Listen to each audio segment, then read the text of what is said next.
everyone, it is Christy. It is Sunday. And it is Winters, Weekend Winters. I know the name of my own show.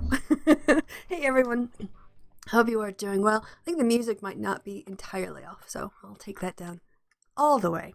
How are you guys doing this lovely March Sunday? Did I hear correctly that it's time to do the clock thing in America?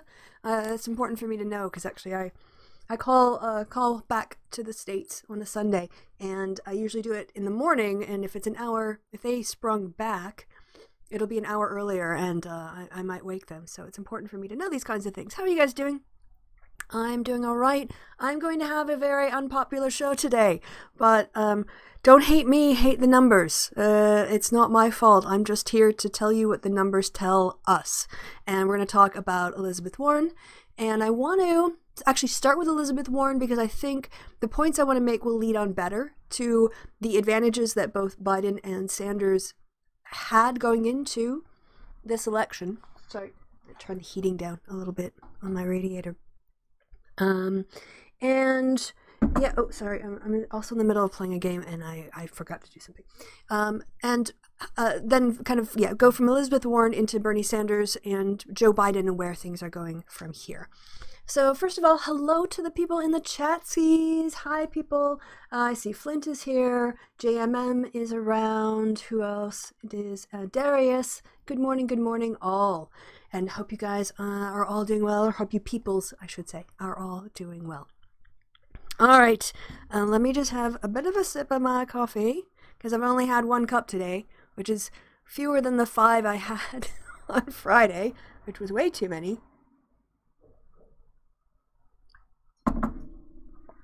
But needs must.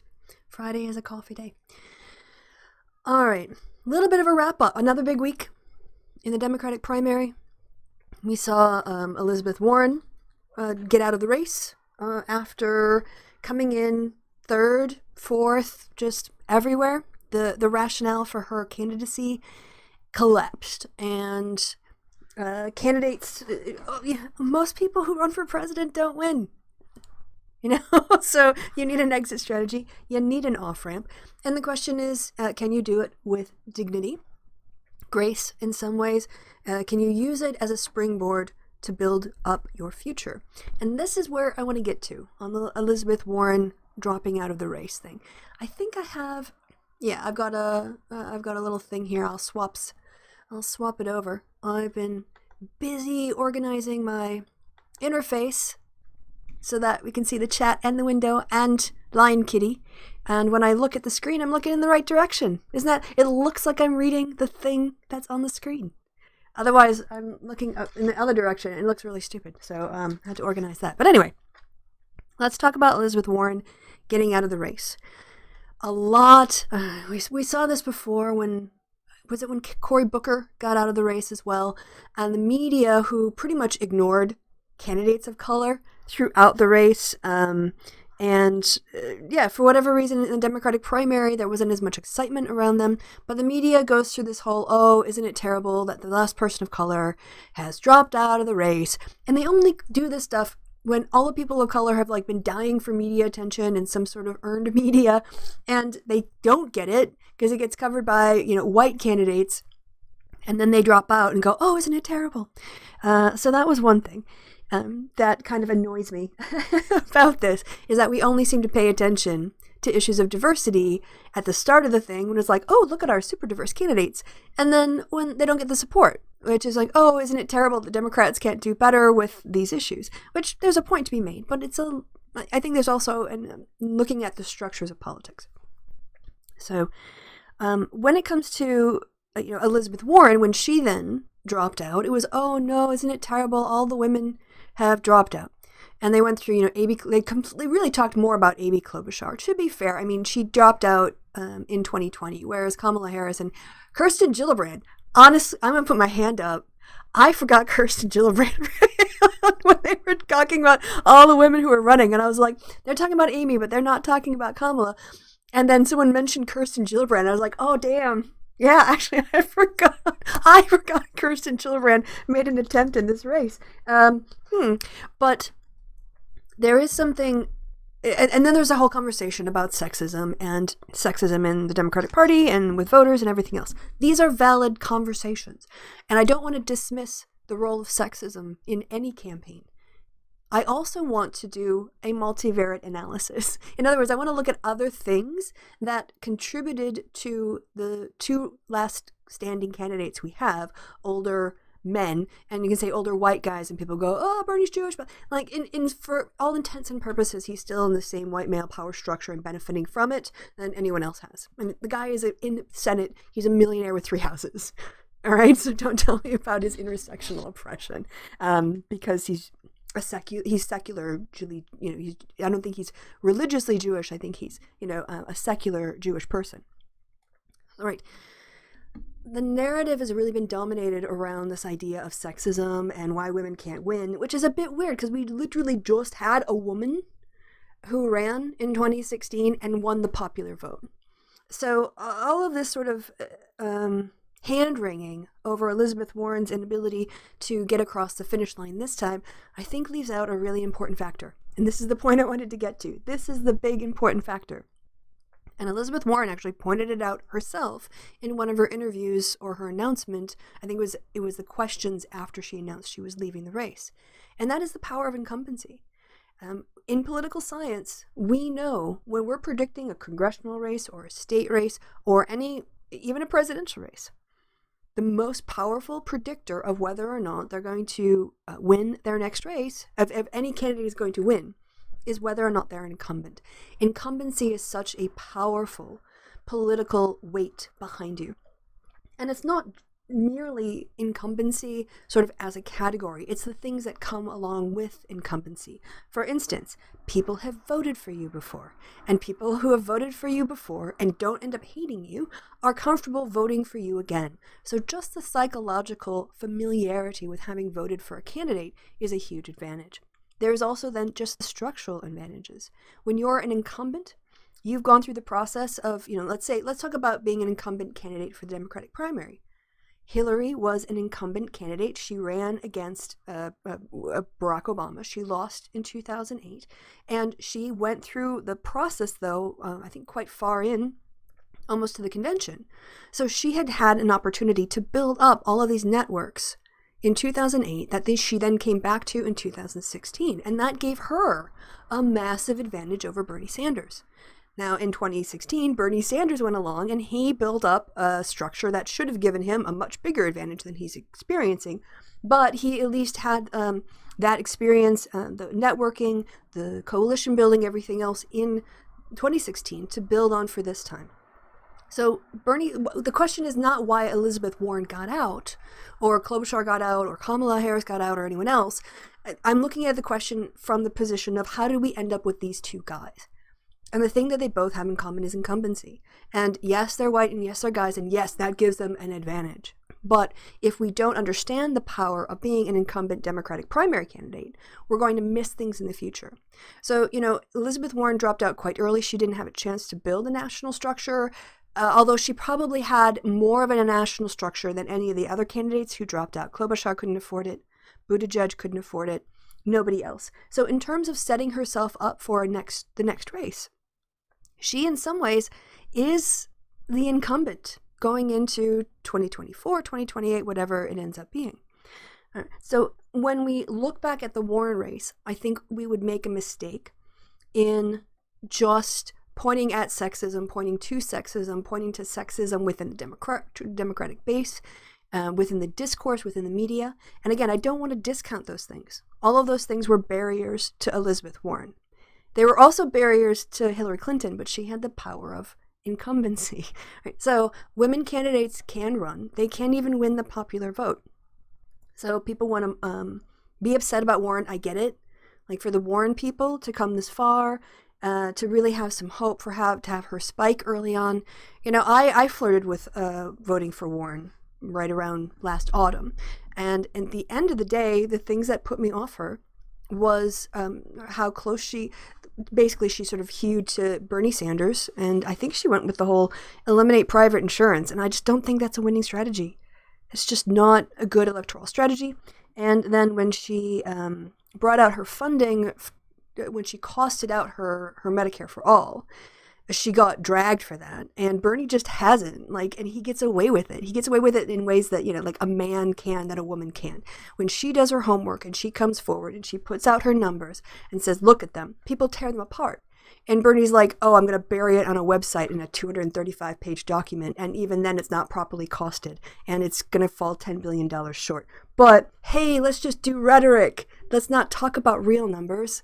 Let's just talk about things in sound bites and feels, and let's all hate on fill-in economic group here. And that's, so he's not held to the same standard. His followers aren't interested in scrutinizing his funding proposals because they don't care how much it costs. That's it. And Warren attracted the kind of voters who were impressed that she did her maths. But sadly, you don't get rewarded for being virtuous in politics. That's not how it works. So I think it's important that we really put into this conversation about Warren part of the reasons why Biden and Sanders finished is not just because they're old, and not just because they're guys, and not just because they're white. Although all of those things certainly remove types of barriers that other candidates who don't tick all those boxes have to face. And you can all throw straight in there too, when we got Buttigieg. They don't have any of those things holding them back. But I would argue, if we ran a multivariate model, if we had a regression analysis where we're trying to see what was the biggest factor that contributed to these two candidates ending up the final two, I think Joe Biden, having been voted in as vice president across the country twice before, building on all of the networks and relationships he'd built up as a course of being vice president, running twice for office. And Bernie Sanders also had that incumbency advantage. So I don't want to, if we don't correctly diagnose things empirically when it comes to issues of, women candidate and women's representation, then we're not going to have good strategies going forward. We're going to make mistakes. And, I want to see what happens. I don't know how old Elizabeth Warren is. I don't know if she'd be around in 8 years if we got a Dem in the White House to run as for when they had finished up their to primary, let's say the vice president or whoever that might be. But I think that we need to just be a bit more comprehensive in the way that we analyze things, and not just look at it from the question of, this will wrap it up, why didn't Elizabeth Warren win the nomination, and instead kind of turn that question around and saying, what are the things that Bernie and Joe have in common that allowed them to become the final two? It just sort of turns the question on its head, and I don't hear people talking about the power of incumbency, and Elizabeth Warren was right to bring it up, and it should get more. Media went on the sexism stuff because it's sexier. Sorry, I don't know, running nose this morning, so I'm trying not to sniffle into the camera, and apologies for being ew. Alright, so what do you guys have to say in the chat? Hill was also the first lady, so encumbrance, familiarity, the way, and Biden was up there, familiarity. Yeah, exactly. People know Joe. People knew Hillary. They might not like her, but they knew where they stood on her. Not stood on her, but stood on whether or not they supported her or not. She was a known candidate. And people have heard of Elizabeth Warren, but they didn't know Elizabeth Warren. They didn't know Amy Klobuchar. They didn't know Pete. The way that we've seen Joe Biden, and we know he's gaffe prone, and we know he's not the most eloquent, and sometimes he rambles on a little bit. But as with Trump, and you say, oh, you're going to compare him to Trump. But Trump voters bake all that in, all of his horrible stuff. Grabbing her by the pee, the kids in cages, lying about the virus. They build all of those deficiencies into their calculations, and they still vote for him. And I think what you're seeing with voters across the country is they're like, okay, we're never going to find our white knight or Prince Charming or Princess Charming or our white princess, or a white nitress. I don't know what a knight would be, but we're going to have to. It's kind of like when maybe a little bit you think about if you were to go on Tinder for the first time and you think, oh, I'm going to find like a really, really hot person to date and they're going to be just like me and they're going to have the same interests. And then you get on Tinder and you're looking through and you're like, oh, actually, like all these people have flaws. And eventually you're going to like realize you need to calculate and base your decision on the options you have, not the options you wish you had. And so you start, swiping. Is it right? I don't really know. Start swiping right, I'll just say, on people who you're like, okay, they're not perfect, but I'll give them a shot. All right, that seems okay. And I think that's where we are. We're in the Democratic primary part. We're like, people are like, okay, Joe, all right. I know there's that. But the thing about this, and I think people in the Sanders camp have a hard time getting their minds around this. Like, especially within the black community, black voters are super pragmatic and they want someone electable. And they have ever since they were able to, they fought to get their rights to vote back. They've been voting for compromised white candidates for decades. So this election is not any different. And Joe Biden might not be perfect and he might not have the perfect voting record. But when it comes to more recently, his work with Obama, the fact that Jim Clyburn stood next to him, all of that stuff matters. Okay, so I think I want to wrap up that kind of the Warren thing and move on a little bit here. So anyway, I was reading questions from the chat. Sorry, my brain is all over the place. If Bernie would lose, then God help anyone thinking Biden won't. Yeah, you're just wrong. Sorry, we're going to look at some numbers, Martin. But the numbers show why Bernie got completely thrashed on Tuesday and why all the polling is moving in Biden's direction. And as much as you like Bernie and as much as you want him to win, that passion doesn't change other people's minds. And we're going to see that Biden just sweeps most categories of voters who are part of the Democratic base. I don't like Tulsi Gabbard, but it's notable she never gets any of the same explanations for her poor performance. I think, with Tulsi Gabbard, nobody really considers her a serious candidate.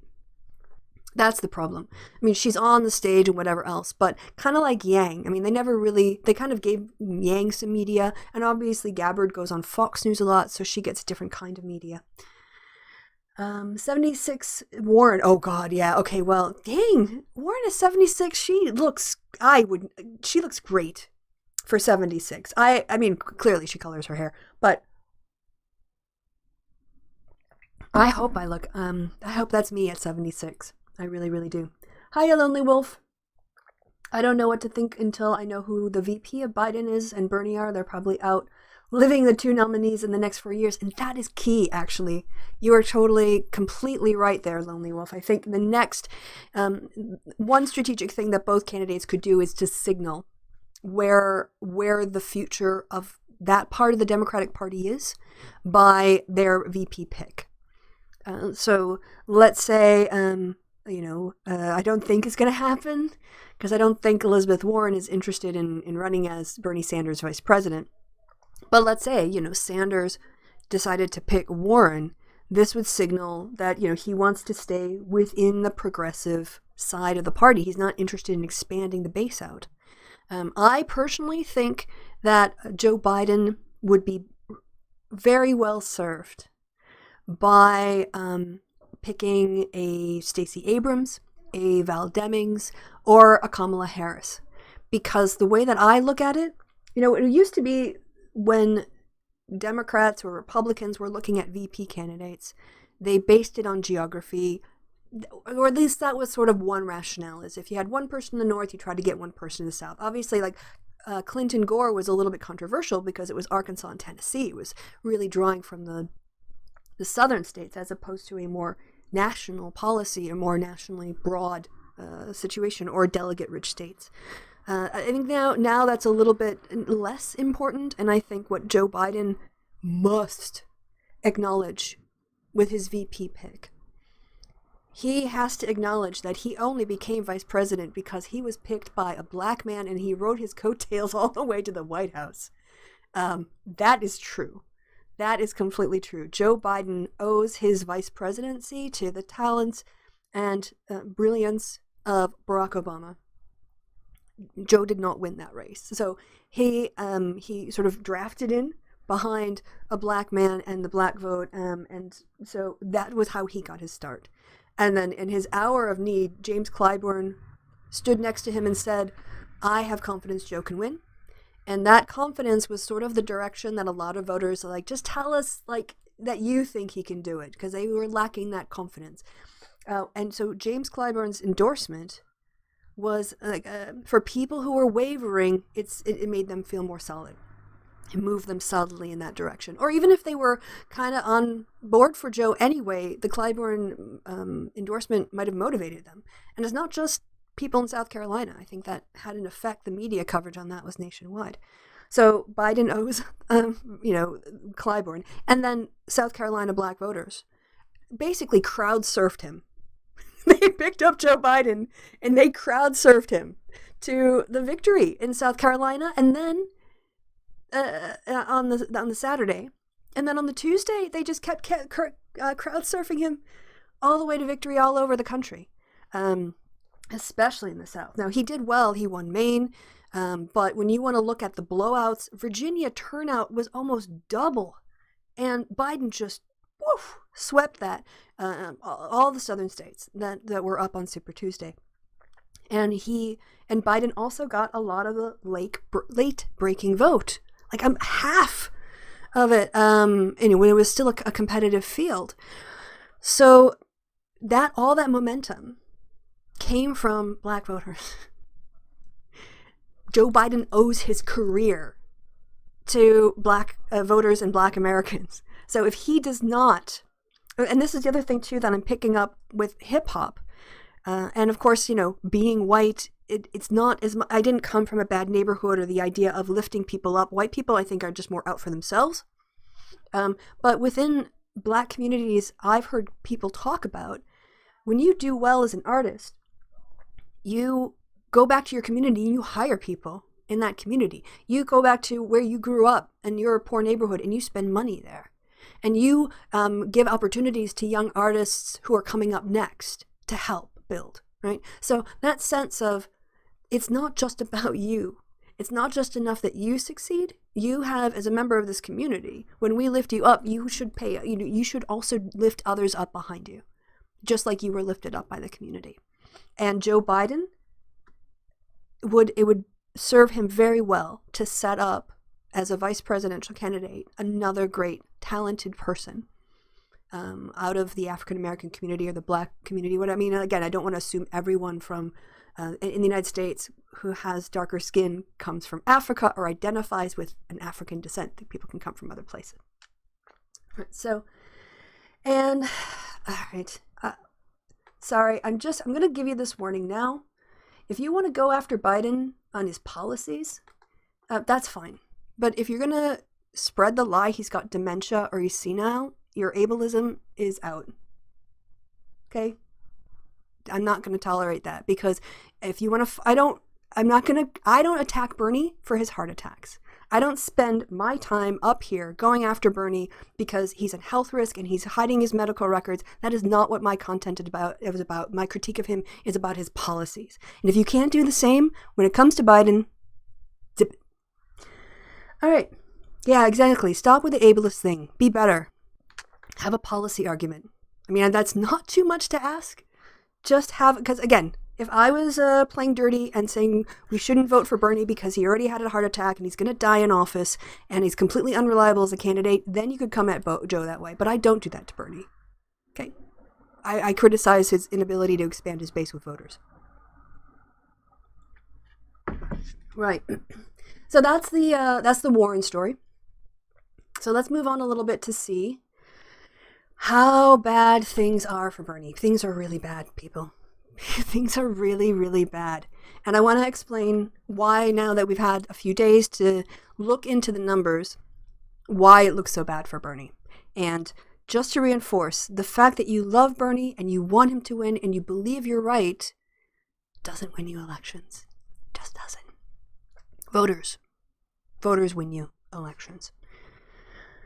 All right, before Super Tuesday, we were thinking, wow, after Super Tuesday, the California race, it's got so many delegates. Bernie seems to be just on this path to blowing out everyone across the states, or at least racking up a huge, huge, huge advantage in California.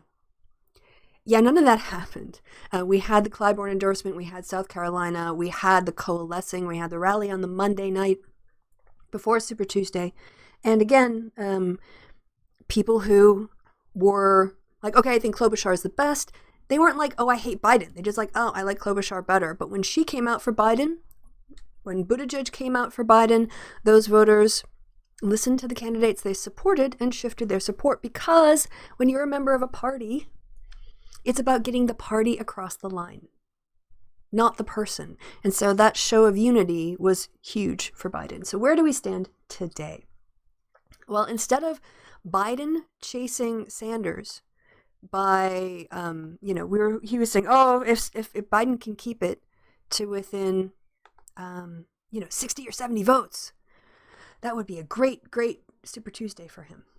I don't like doing math in public, so I'm going to just do this on the calculator so I get the right number. I think it was 91 last time I checked this. Yeah, all right. Instead of Biden being behind by 60 or 70 votes, he's ahead by 91 after Super Tuesday.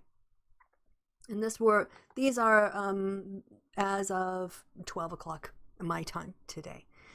Let's see what happened in California, because California was going to be the place where Bernie just cleaned up. Bernie was just supposed to sweep, maybe get 300 delegates or something crazy, just make it almost impossible. Yeah, and this is why Bernie is not going to win. A lot of the votes that you're seeing here that were for Bernie were cast before the South Carolina rally, shall we call it. These were people who knew how they were going to vote going into the election, and they weren't going to change their mind ever. They were going to they're pretty solid. Maybe some people who voted for Klobuchar or whatever else would have changed their mind. But what we saw was a massive, massive late breaking of moderate voters and more conservative Dems and black voters and women and suburban people and college-educated people, and we'll come on to that, all breaking for Biden. And instead of just sweeping California, there's only a 7-point difference here between these two, and therefore, Biden was able to keep the delegate count within under 40. That's huge, because that was where Bernie was supposed to build up an insurmountable lead. That was the most progressive state he could pull votes out of. And if he had a 300 delegate lead now, momentum would definitely be with him. Bernie's problem going forward is, at best, he is looking to break even when he wins, and there is no place for him to blow Joe Biden out of the water. And there are many, many states where Joe Biden is poised to blow Bernie Sanders out of the water.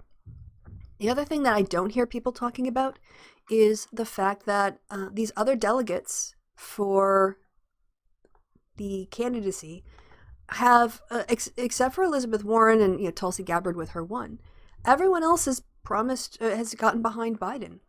So presumably he not only gets his 664, but he should also be picking up 61 additional delegates from Bloomberg.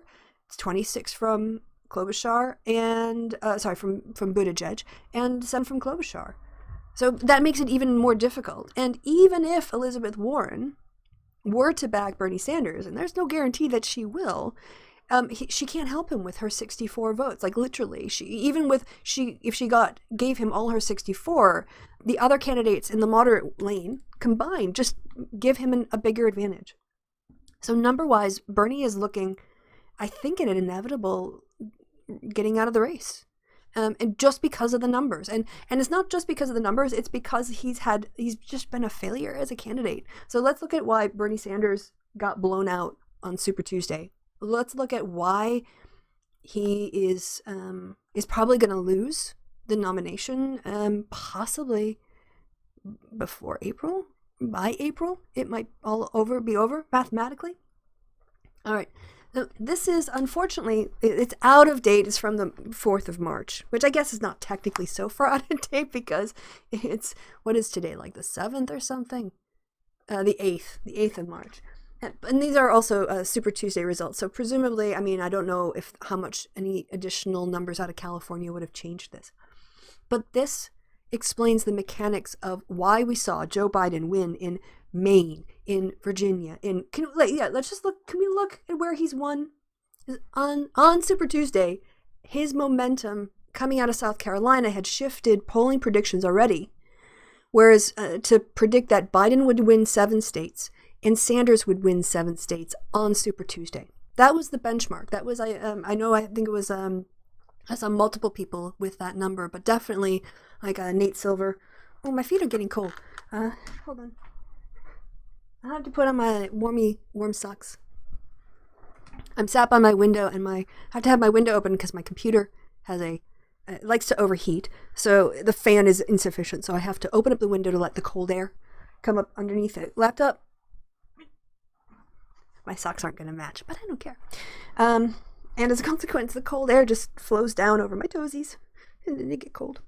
All right, where was I? Oh yeah, 7-7, right? And I thought that would be a phenomenal result for Biden to just, take half the states on Super Tuesday, considering he was in 4th place or 5th place in Nevada. He came in the back and he did not do well in Iowa, or he did not do well in New Hampshire. So to come out of Super Tuesday, taking as many states as Bernie Sanders would have been phenomenal. Biden won 10. Bernie has won, 5 here? So can we hover over the map, or hover even, for the details? All right, so let's just review how bad Super Tuesday was for Bernie Sanders. All right, first of all, he's a Northeasterner, which I guess Biden is too. Biden's from Delaware, and Bernie being from Vermont. So let's look. Biden got Maine. He pipped him to the post. He got 2,000 more votes than Bernie Sanders in Maine, and managed to basically take a northeastern state that should have an advantage to Sanders, and hold him to the line there. Now Bernie in his home state got 50% of the vote, but against Hillary Clinton he got 80%.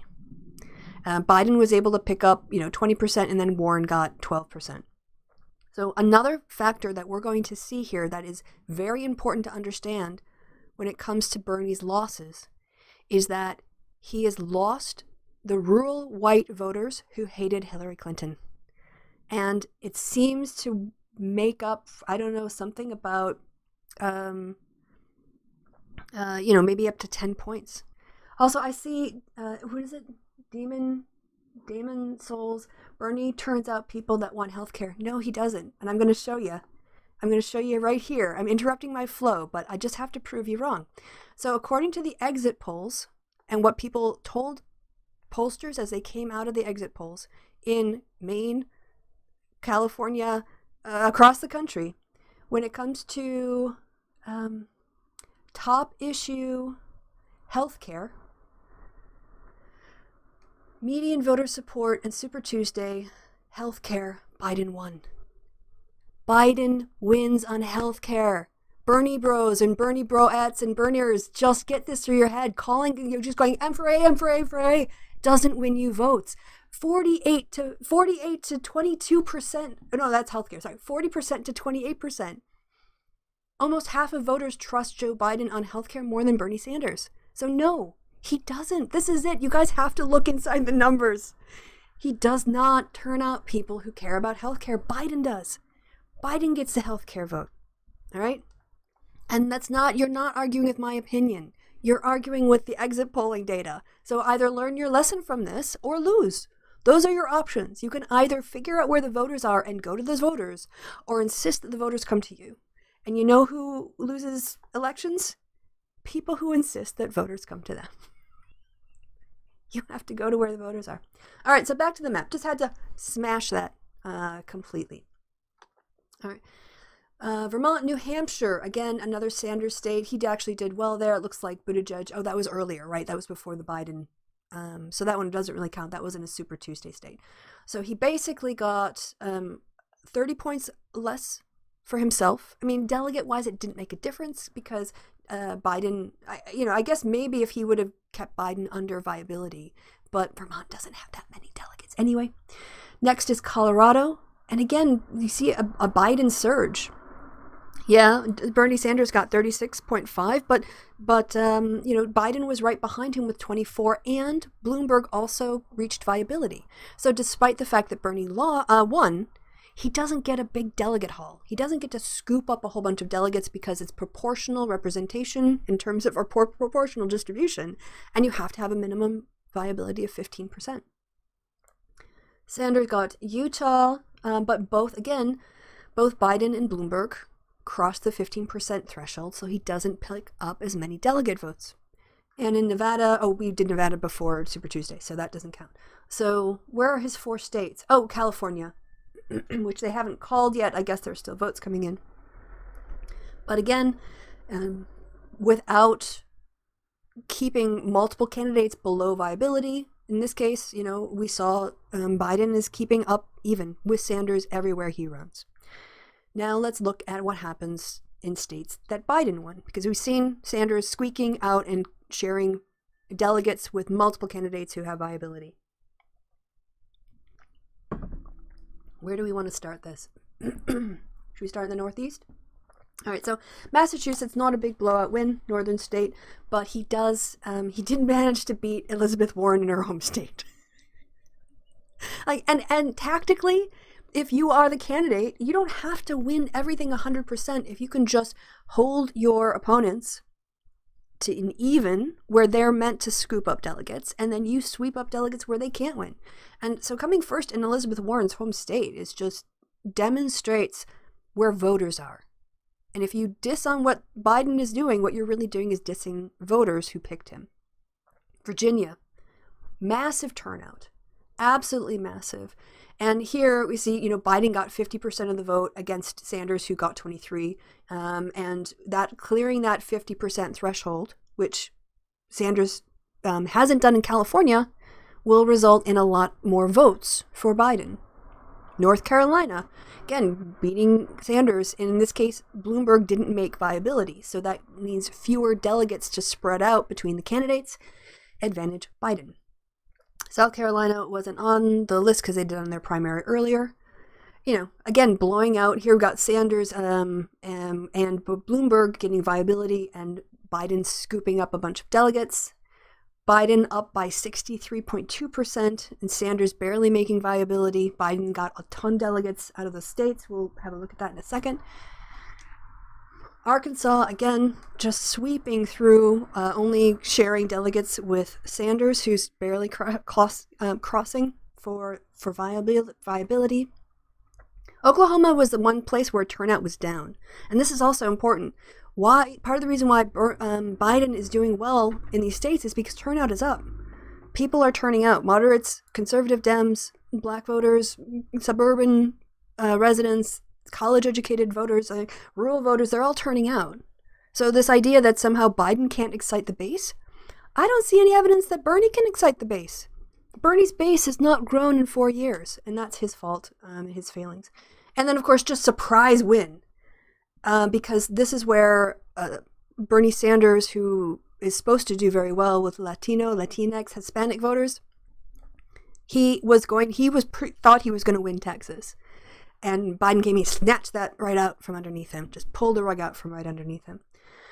So I make politics sound like science. Well, when we use numbers and data and regression analysis, that's what we're trying to do. We're trying to use it like that. I don't know if you're being sarcastic there, but I'm going to assume it is. So yeah, let's take a little look at these state-by-state numbers just to show how Biden won. Go. Yeah, Alabama, Arkansas, California. All right. Alabama. Biden got 44 delegates for his 63% of the vote. And Sanders, who's crossed the threshold of viability, got 8. And Bernie gets blown out in the South. Everywhere he gets blown out. And making up this kind of 44-8. these are the kinds of numbers that are explaining why Joe Biden is ahead. Oh, that was too many. Oh, this is an annoying way to interact with this. I don't like this. I would rather just have a better interface. So this is really, really super, super annoying. I just want to... All right, Arkansas.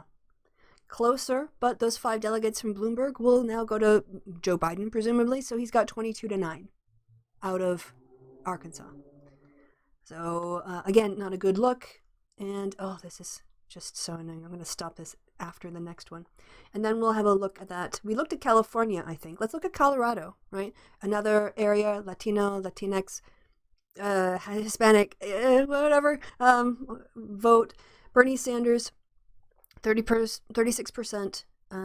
Joe Biden, 10%. Now he'll probably pick up the 9 from Bloomberg, which means it's ultimately a wash.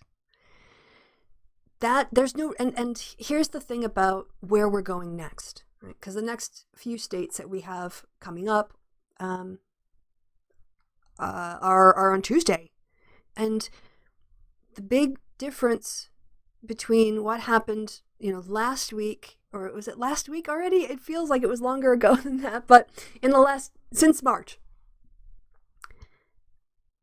After South Carolina, the dynamics of the race changed. I don't know if you guys felt it. I felt the energy. I felt the unity. I felt the momentum just from how people were talking on social media and how the polling was coming out. You could feel a coalescing around Joe Biden from moderates, liberal Dems, not necessarily very liberal Dems, but conservative, moderate, and liberal Dems just kind of came together and coalesced around Biden. And since that Super Tuesday, the dynamics haven't changed back. There is no massive shift. So what do we do when we're trying to predict the future? Whether you're trying to predict the stock market or you're trying to predict elections, you're like, well, I'm just going to assume everything's going to hold pattern-wise and move forward until I see evidence that we're going to have another game-changing shift. So if we look at where Biden does well and examine that looking forward, we can have a sense of whether or not Biden will do well in the upcoming states. Based on the exit poll data, these are groups, so how do they phrase this? This is kind of a weird wording. Groups that candidates are winning in this list by 8 or more percentage points. So I think they're trying to get out of any kind of margin of error. Plus or minus 4, let's say, is a margin of error. So if the difference is greater than 8, you know it's in the population. You can be pretty confident that the pattern you're observing is outside of just a function of random sampling or the people that you got in the sample. These are big enough differences to have a high probability of being reflective of the wider population. So let's look at who Sanders did well with. He got people aged 18 to 29. He was up 43% in that age group, which, bunny for him. I know that that's a really big part of his selling point. He claims that he's going to bring all kinds of new young people, and bring all kinds of non-voters who are disaffected into the movement. The turnout has not supported that. Even in areas where youth turnout was up, turnout in older age groups was up to the point where they overshadowed them. So being up 43% is great, but if you're up 43% in a group that barely turns out, it's not going to win you elections. It might put you over the top. In terms of getting support, those who identify themselves as very liberal Democrats are more likely to go with more likely to go with Sanders by 30 points. Again, the problem is that the other categories in that, it's a 4-point scale. So you have very liberal, moderate, and conservative. And Bernie's getting one of the 4, and the smaller of the groups. He also does well with 30 to 44-year-olds, which is a higher voting age group. So that's also good. People who favor socialism are more likely to vote for him, which makes sense. People who want a single government health plan support him. He draws people who agree with him on the issues rather than getting someone who could beat Trump. And this is also, I think, a big problem for Bernie, is that the Democratic base is concerned about electability, and the Bernie base is concerned about revolution.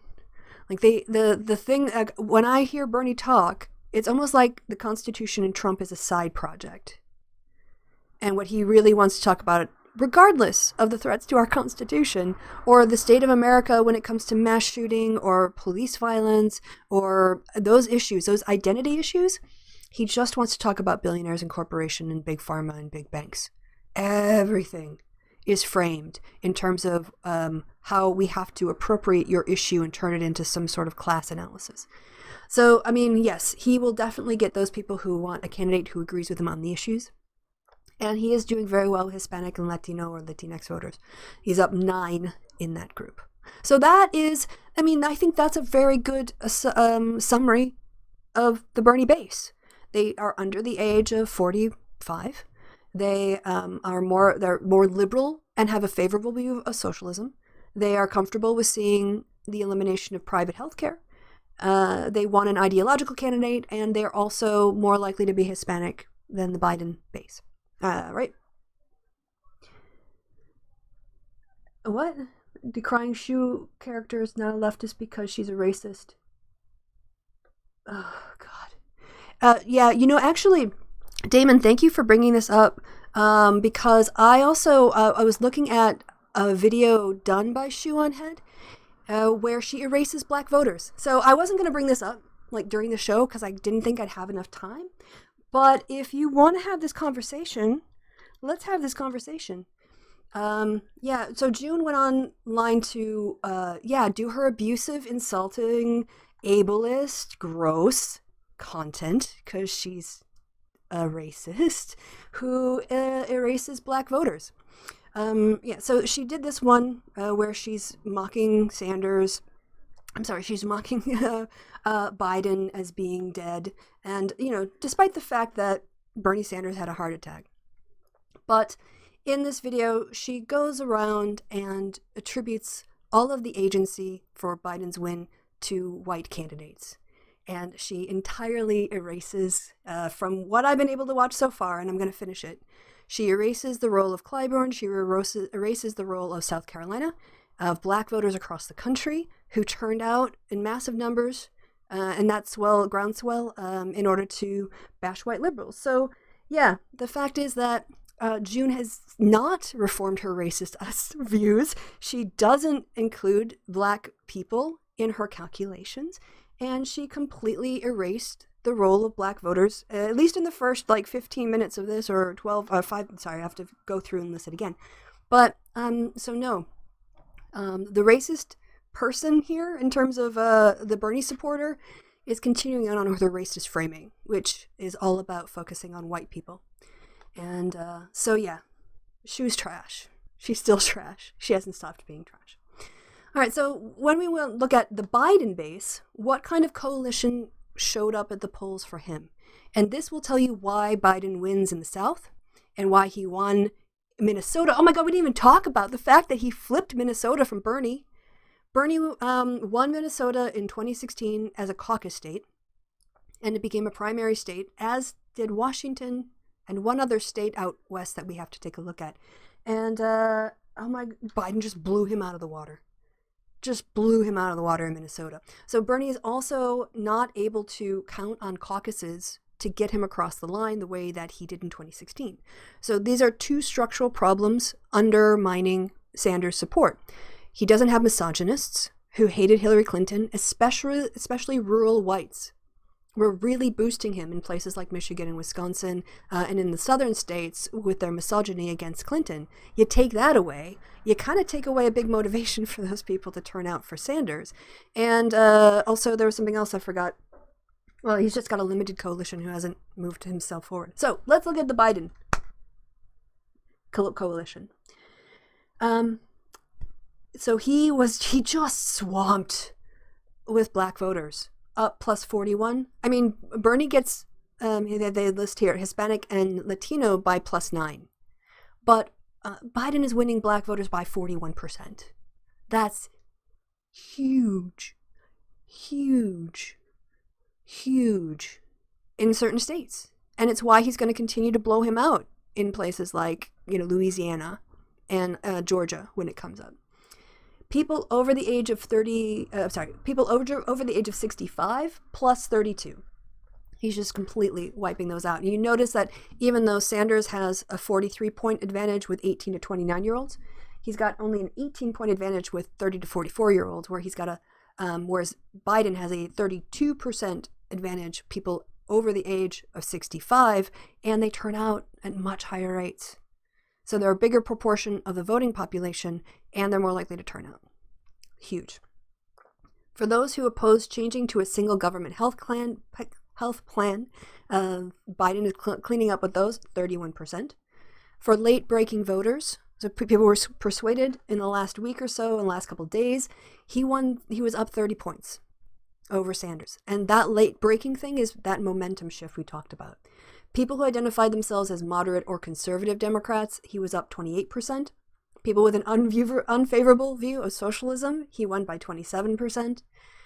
Those who care about race relations, and this is key, like Bernie's movement, even though he claims it's diverse, it's not speaking to a big swath of American voters who care about race relations.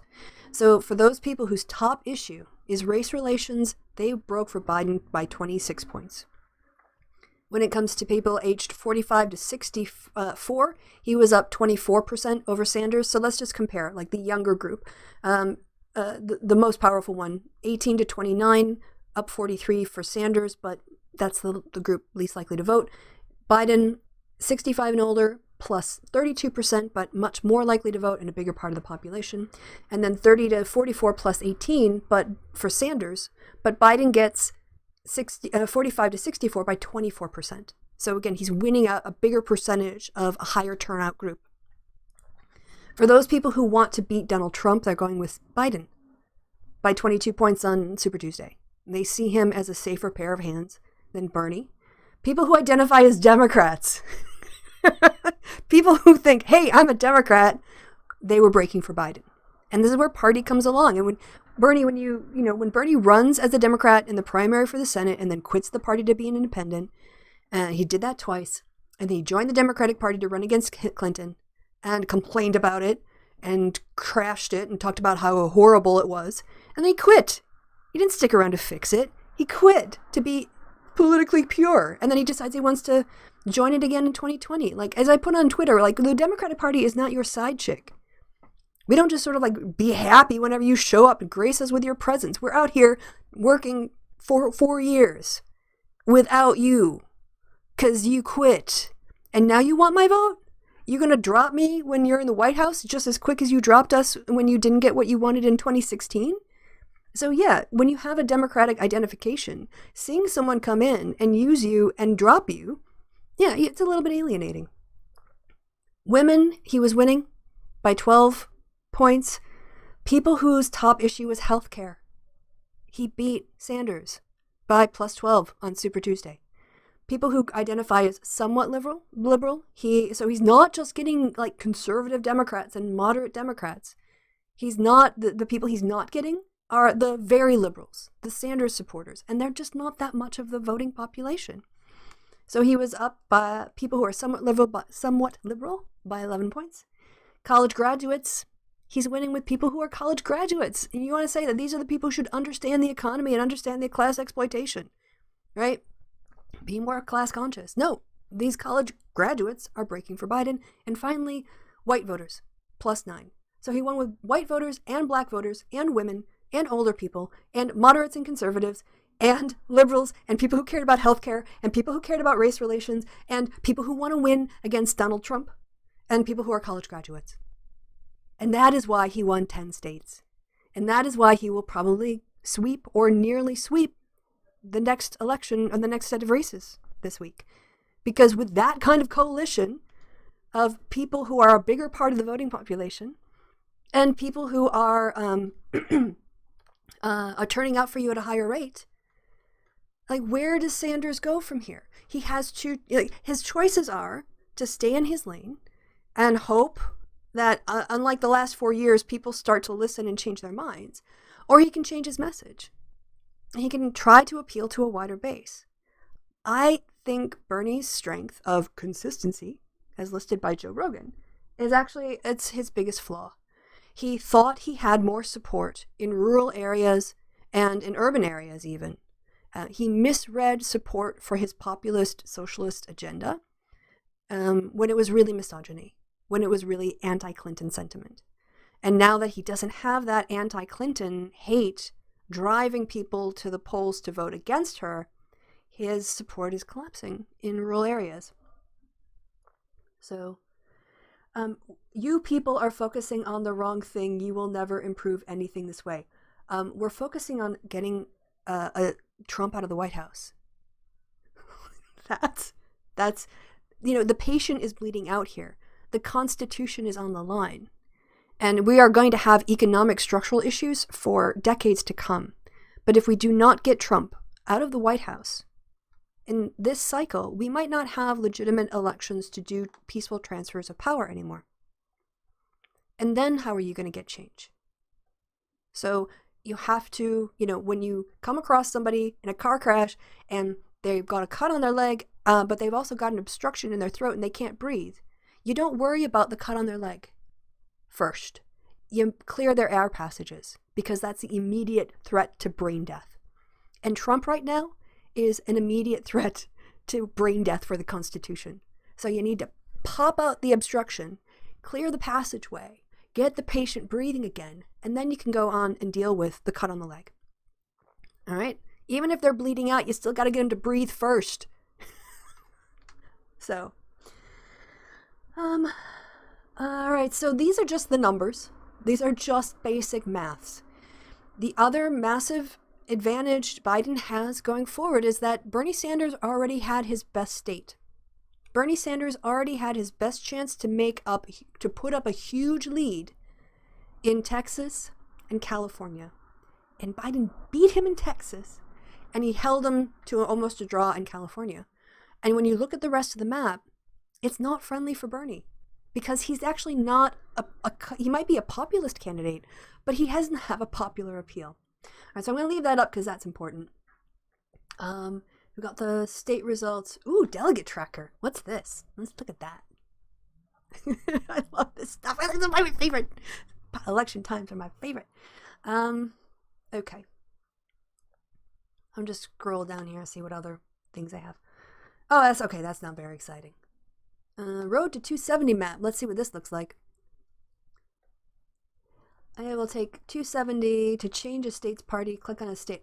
Okay, but that's the road to 270, not the delegate map. So don't care about that because this is a little premature. Also, people were saying, Joe Biden isn't going to turn out voters in places like Minnesota that he just won, and in Texas, where he's just won. There's a lot of crazy talk going on by people who want to find ways for Sanders to win despite all of the obvious mathematical difficulties. Where are we for time? All I know is that my coffee is gone. So I think we might have to, by electing another racist and sexist to be president. Yeah, again, if you have policy issues, it just smacks of desperation. This whole Joe Biden has got dementia, Joe Biden is a racist, Joe Biden is a sexist. It's funny that you're trying to accuse him of being a racist and a sexist when he got the majority of votes from black voters and he won women. So I guess it's time for you to, bro-splain to black women, to people of color, and black voters and white women from the suburbs and black women from the suburbs, how dumb they are. Why don't you go try that? Or maybe you could listen to what the voters are saying, which is what I recommend, because that's how you win, by connecting with voters, not insulting them. All right, I'm going to get coffee, because we have been going for an hour. I'll swap over to some lovely blues music, and we will come back and look at 2 more articles. We will look at this one, Why Joe Biden is in Command, and this recent thing that came out from Vox yesterday, which I wanted to take a look at. The political map ahead is bad for Bernie Sanders. I'm saying it's not just me, folks. It's not my opinion. Other people can do this kind of math and see where it's going. And then I just thought this article was interesting, so we'll do that one too. And we can also maybe look at the uphill climb. So I'll leave this one up first. We'll look at Steve Kornacki. We'll go about a minute in, And we'll look at the coming states where he shows that even if Sanders sweeps everywhere he conceivably could, if he gets blown out in one state by Biden, he's actually farther behind than winning 6 states narrowly. So we'll have a look at that. And yeah, I will check back with you guys in just a few minutes. Like 5, as long as it takes for me to make coffee. Bye.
Hey guys, I'm back.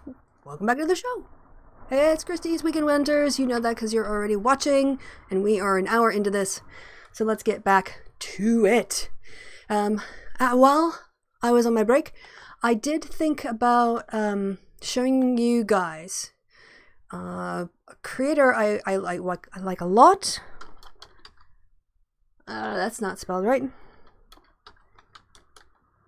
Don't know if you guys are familiar with this Black women views on Twitter is where I initially found her account, but she also does stuff here on YouTube. Sassy. Oh, wow. This woman just is like, she kind of channels my inner id. She really does a great job. I think these are, I think this is the one I'm looking at. This Stop with the Insulting Black Voter Spin is the one I think because it was from a week ago. Looks about right. I think I saw this on Twitter initially. So let's have a look at perspective. It's of course just one person, but a perspective of a Black woman who has got, again, I love her energy. I love her fire. You can maybe not agree with what she has to say, but she's got a way of speaking that is just compelling, absolutely compelling. So let's have a look at this. And before we start, though, I'm going to have to turn on my desktop audio so all y'all can hear, and turn that to there. So we'll do a little test here with the sound levels, and hopefully it'll be all right. Will somebody explain to me the wisdom of these candidate supporters already starting in on Black voters, talking shit, dissing them, marginalizing them, dismissing them, and ballots have barely even been cast in South Carolina? Y'all do know that Black people can hear you, right, and see these comments, and it just does not reflect well on your candidate. Let me make a couple things clear, starting with number one.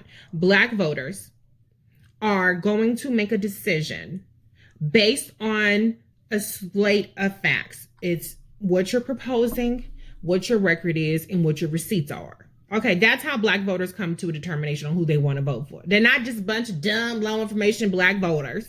They're not just nostalgic for Obama. People are evaluating a variety of factors, and so it is incumbent upon every single candidate to come to Black voters and make the case. Now, you do have some candidates like Joe Biden who have less of a steep hill to climb because he has an extensive record with the Black community. I think his record is mixed, but a lot of people feel like we know Joe. So no, his hill is not as steep to climb. On the other side, you have somebody like Elizabeth Warren. Now, I know you Black blue checks for Warren want to make her out to be the white Rosa Parks child. But she doesn't have the receipts.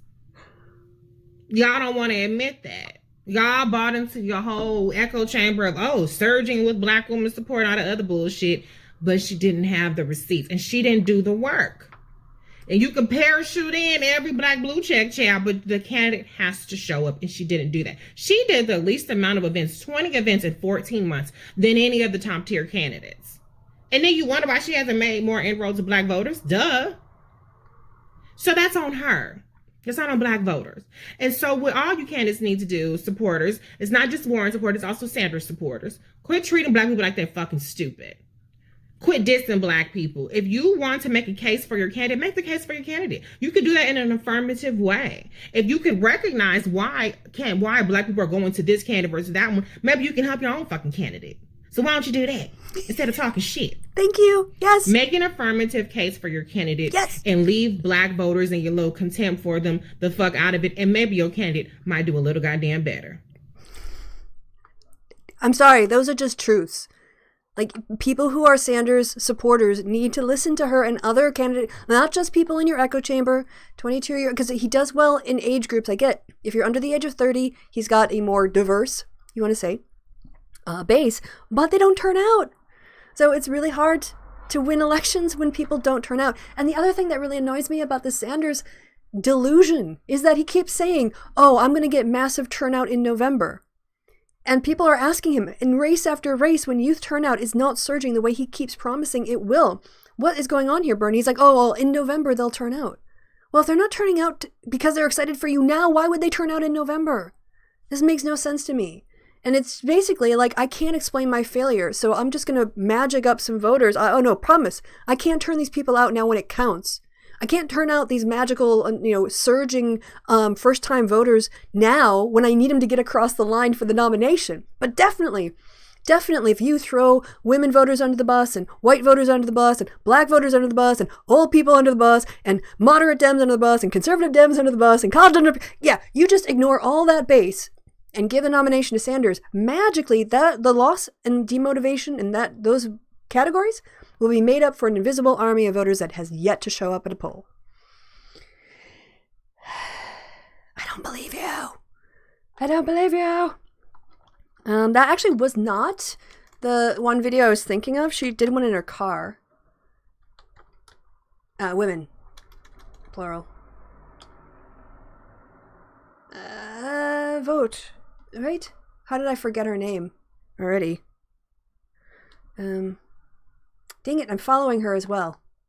And I can't remember now. I've got literally in the last 30 seconds I've gone off. Anyway, she's great. She's on Twitter. You should definitely follow her. I wonder.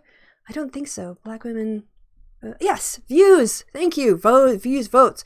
That was it. I can say I love her stuff. There are things that she says I can't say. And so I just sit back and I applaud her and I cheer her on as she says. That's not the one I'm looking for. I think she posts a lot, so I don't know that it's worth our time here. I'll just check the media feed really quick, see if I see the one in her car, if it rings a bell, because the one I'm thinking of she did in her vehicle, but I'm not seeing it quickly. And we're not going to spend a whole lot of time looking for a video I haven't prepared. So just do a little bit of a scroll here, down. All kinds of stuff. No, that's not her in the car. Give me just a few more seconds. See if I can find it. Nah. All right, she's done a bunch of segments, and that's fine. So anyway, go follow her. Now, just to reinforce the difficulties Bernie is facing now with the calendar ahead, I just want to I probably get done copyright claim monetization demonetized for this, but it is worth it, in my opinion, because I'd rather get you guys the correct information than the 20 cents I'm going to make on YouTube. The delegate race, Joe Biden. Let me pause this because we don't really need the first minute. Kind of want it. We've already covered the stuff that he's covered in terms of the primary stuff. We want to start looking ahead. So what Steve Kornacki does here is he gives Bernie a best case scenario. Now, Bernie is not going to win all of these states because the polling that I'll show you, I might have bookmarked already, but he's already behind in Washington state. Like Biden's already leading there. He's behind in Michigan. He just got the endorsement from an important mayor and the governor, I think, of Michigan. So basically, this is even in the best case scenario for Sanders, he still loses, is the moral of the story. But let's go ahead and see it. Estimates here, roughly what the delegates will look like after everyone is allocated from Super Tuesday. So that should be this. Here we go. It should be about a 70 delegate advantage for Joe Biden. Okay. Right now it's at 90. So okay. 91. Now we go to next Tuesday. Let's get those states up on the screen in yellow. By the way, guys, are the levels okay? It's always hard for me to tell on the desktop audio if you can hear it because it sounds okay to me. So if it's really loud or really soft, please do tell me in the chat, and I will make adjustments. There are 6 states that are up next Tuesday. Let's take a close look at those states. Let's start on the West Coast, Washington. This is the state the Sanders campaign, in theory, is most excited about. He won by more than 40 points here. And he'll mention that the last time around this was a caucus state, but they've changed to a primary. This is also what happened in Minnesota. Minnesota went from a caucus that Sanders won to a primary that Biden won. So structural changes advantage Biden. 2016, but Washington was a caucus state in 2016. It switched to a primary in 2020. We've seen Sanders doing far worse in primaries than caucuses. Washington, in fact, had a non-binding primary in 2016. In addition to those caucuses, Sanders didn't even win the primary. He only won the caucuses. This is true. Like when they reran, so they had their caucuses and then they had also a primary. I don't know why. That seems like a waste of time to me. But Clinton took 54% or something of the vote in the primary. So when there's a wider electorate that can participate, Sanders does worse. Delegates then came through the caucus. This time they come through the primary. So let's say Sanders wins Washington. There's a poll out today that has Biden up by a point. Biden is up and he's got momentum behind him. So I've already predicted Biden's going to sweep all of these states. We'll see if I'm right. But he doesn't have to. He can just anyway, we'll see. Let's say that Bernie Sanders gets a narrow win in Washington. Let's also say he gets a win in Idaho, another state he won the caucuses huge in 2016, has switched to a primary. But we'll say, we're trying to give you a scenario here where Sanders wins where he can win, just to show you what the delegate math would look like. Not a prediction here. But let's say Sanders gets Idaho as well, North Dakota. They were a caucus state. They're basically a primary state this time. Again, that was the one I was forgetting. North Dakota, right? So again, Bernie's people were on the committee that designed the rules. So this isn't Biden trying to cheat Sanders out of his caucus wins, right? Bernie Sanders, of all the candidates who ran, had the most influence in shaping what the nomination would look like this time around. His people were at the helm. He signed off on this. And now it's coming back to bite him in the butt. Again, let's give Sanders a win there. Just trying to show you the math. Let's look at Missouri. This state was like 50-50. Clinton-Sanders in 2016. We're going to say it's razor thin again. Let's look at Michigan. Sanders got that win in Michigan last time around. He's pulling out all the stops to try to get it again. Let's say Sanders gets a narrow. He won't win Michigan, by the way. But again, we're just doing a hypothetical here. A win in Michigan again. We're giving him wins in all 5 of these states. Then you get to Mississippi. And Mississippi is a state where it looks like Sanders is going to get blown out.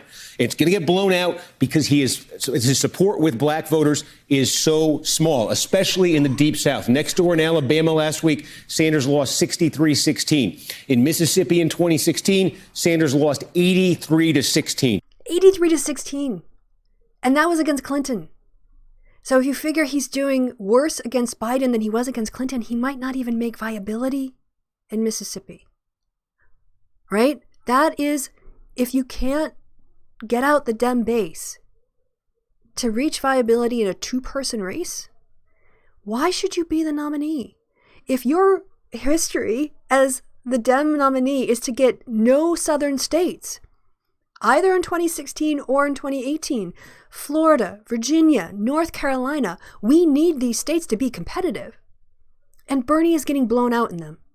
So we have primaries to weed out ineffectual candidates.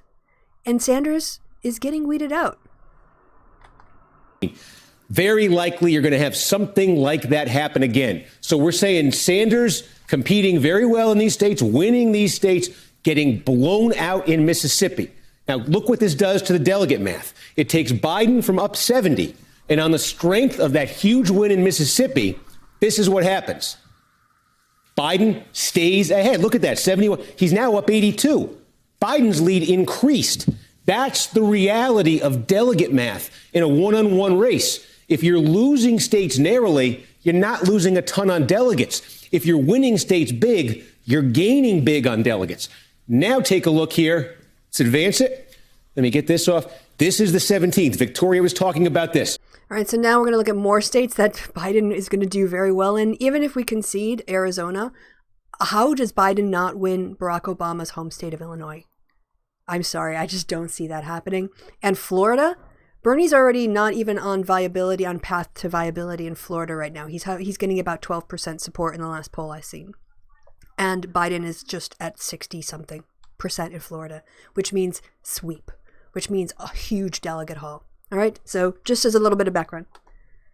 The polls have been brutal for Sanders in Florida. Brutal. Let's say he lost it by 30-plus points in 16. He's going to lose it by that much again in 2020. A huge swing state, right? We need Florida to be competitive. How can we have Sanders at the top of the ticket and try to be competitive in Florida and have him pull 12%? These people aren't magically just going to turn out for him because he's a Democratic nominee. You have to be able to motivate a base, and he can't. Let's say it happens again. His campaign says they've attracted new Hispanic support. Let's say he wins Arizona by 10. Let's say Illinois was a close state in 16. Let's say it's a 1-point race. Ohio is a state Sanders lost by 13 in 16. We'll say he loses it by 10. He's winning Arizona by 10, losing Ohio by 10. Illinois is basically dead even, but Florida, it looks brutal for Sanders. This is what happens to the delegate math. Now Biden's up 173. You see what happens? And then one more here. This is the 17th of March. You go a week later, Georgia comes up. Georgia, everything we're talking about in Mississippi, Alabama, South Carolina, same problem for Sanders. He got buried there in 2016. If he gets buried again, there it is. He's more than 200 delegates behind. In a one-on-one race, very hard to overcome 200. So that's the problem for Sanders. It's the states where Biden can blow him out. Sanders has got to find a way to change those dynamics, or he's got to find states where he can blow Biden out. And it's tough to see that right now on the map. It's just maths. It's maths and who you can get out to the polls. And Sanders isn't able to generate the new voters he promised. He's not turning out young people on par to cancel out or negate, equal out the turnout of older voters.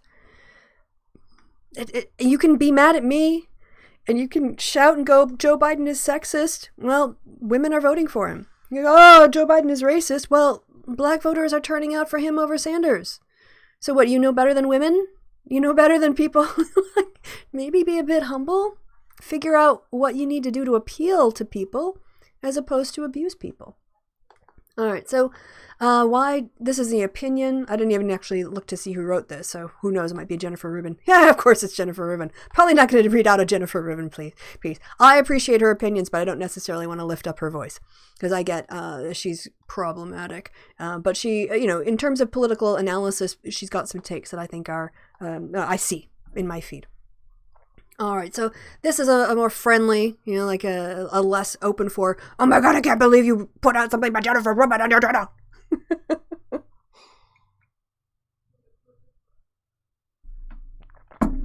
At some point, are you going to talk about why you think Biden can beat Trump? Yeah, did you look at the turnout numbers in Virginia?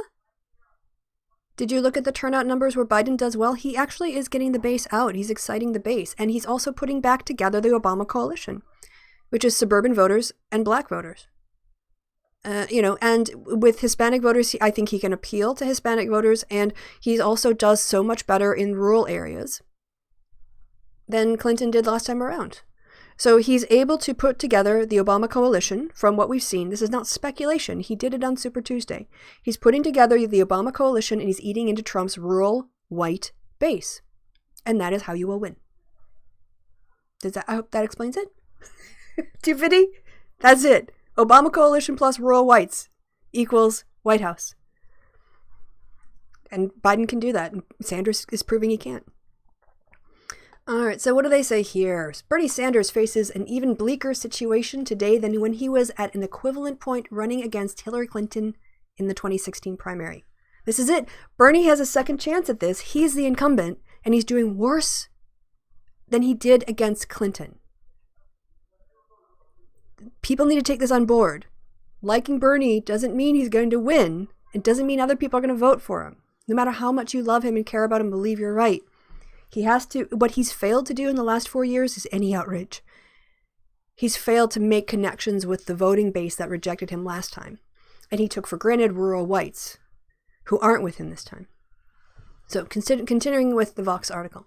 After taking considerable criticism for leading an extensively white political movement 4 years ago, Sanders successfully built a more diverse base of support. Okay, yeah, among Latinos who helped carry him to victory in Nevada and California, but who also is less about, I think, Latino as a nexus and more about the age demographic. He does well with younger voters. Latinos, Hispanic voters, on average, are younger. So it makes sense that the younger people are more, anyway. But building that new base also cost him the support of a lot of rural white voters who will come into play in the coming contest. I actually don't think that's the case. I would actually reject that as an analysis. I don't think that Bernie reaching out to Latinx voters has alienated rural whites. I think that his white rural drop-off is because he's not running against a woman and he's not able to tap into that misogyny. That's my assessment. You guys can have whatever opinions you want because I don't know if the data on that is clear yet. But I don't kind of do you have to trade Latinx voters for white rural voters. I don't necessarily think that that's a good analysis. Sanders is down delegates with his best state, California, behind him, Biden, meanwhile, is expected to do well in Florida, a delegate monster. That map, combined with rule changes that eliminated superdelegates on the first round, pretty sure, and drastically curtailed the number of caucuses, means Sanders has a tough road ahead. The race is by no means over. Is it though? But for Sanders to hope to prevail, he needs to relatively quickly make changes to his campaign strategy before he falls hopelessly behind.